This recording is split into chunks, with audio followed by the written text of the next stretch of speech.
Testing, testing. How does it all look? Make a YouTube channel, they said. It'll be fun, they said.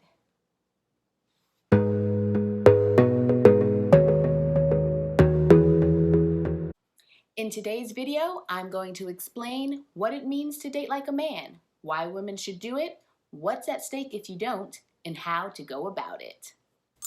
So what does it mean to date like a man? What I'm referring to is what is known as rotational dating. It means to casually date multiple people at one time. And before you hit me with the, I couldn't possibly date more than one person at a time, I'm gonna hit you with the, okay, cool, do your thing, but I'm going to explain why I recommend you do it if you are dating with intention. Dating is a numbers game and a vetting process. I like to think of it as romantic interviewing. It's kind of like a job search. Imagine that you're head of HR looking to fill a job position. Ideally, you have a large pool of quality candidates in order to increase the likelihood of finding the right person for the job. You pick the top candidates from these interviews and you offer them second, maybe third interviews. The interview process allows you to get to know the candidates' qualifications, personalities, and behaviors. It also allows you to compare candidates in order to get a more accurate view of how they measure up to one another in their likelihood to be able to perform the job. This multi-candidate interview process is HR's way of vetting potential job candidates, just as the dating process is your way of vetting potential romantic partners. HR would never just take the first person who walks through the door and close off interviewing to everyone else. So why would you do this for your life? So as my analogy illustrates, it is an analogy, right? Google it. It benefits women to date this way because it allows us to more efficiently and accurately assess potential romantic partners, and the more you do it, the better you get at honing your vetting skills. This means you get better at recognizing what does and doesn't work for you, and at recognizing and understanding the behaviors of potential partners. Hey, if anything about this video has been helpful to you, I strongly encourage you to join my email list and get your free rotational dating texting templates. This PDF provides you with the best words for helping you navigate the dating process. What do you say when you first meet someone in DMs? How do you let someone down if you're no longer interested? Don't worry, girl, I got you. All you have to do is click the link in the video description. Now let's get back into it. So what's at stake if you don't rotationally date? It's over for you.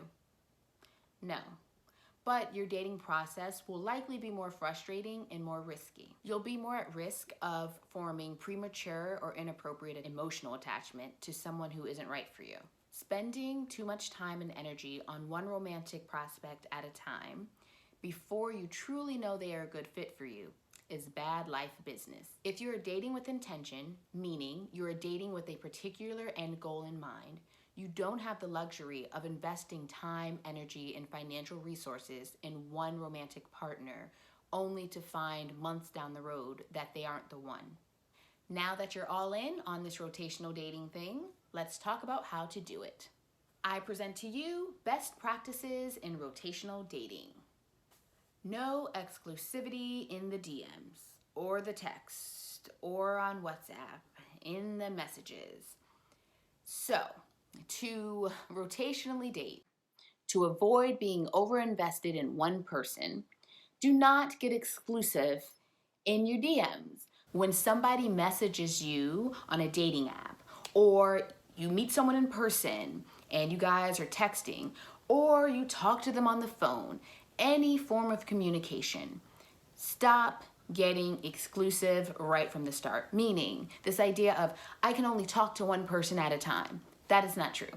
I mean, maybe if multiple people are standing in front of you, that is true. But through text messages and on phone calls, you can be talking to more than one person at a time, meaning within that dating rotation.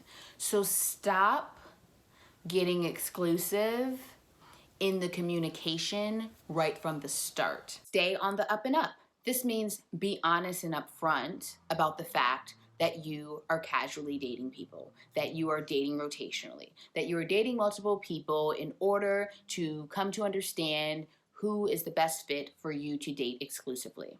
You make that clear from the beginning of starting to date someone so that everyone can be on the same page and everyone can make informed decisions about what they want to do about that.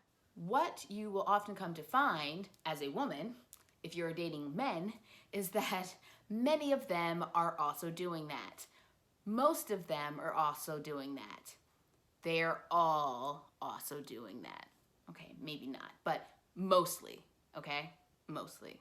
In the rotational dating process, don't make false promises. Say what you mean and mean what you say. And so I guess don't overpromise. If you are dating a few people and you're having a good time with someone, you can be honest about having a good time with them.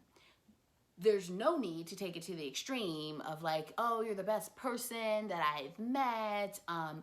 What I'm saying here is, if that is true, then fine, be honest. My point here is, what you don't want to do is you don't want to lead someone on. You don't want to make them think that you are saying they are the one when you are meanwhile still assessing other people. So it's just about being honest about what you're experiencing and not feeling like you need to overpromise, oversell, or anything like that.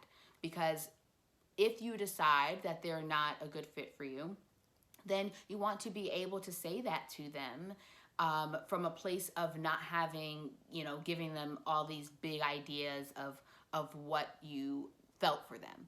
Now, this is only about your delivery and about what you say to them. You cannot control what somebody else chooses to think or believe, as long as you are being honest and upfront about your thoughts and feelings. Clear the roster.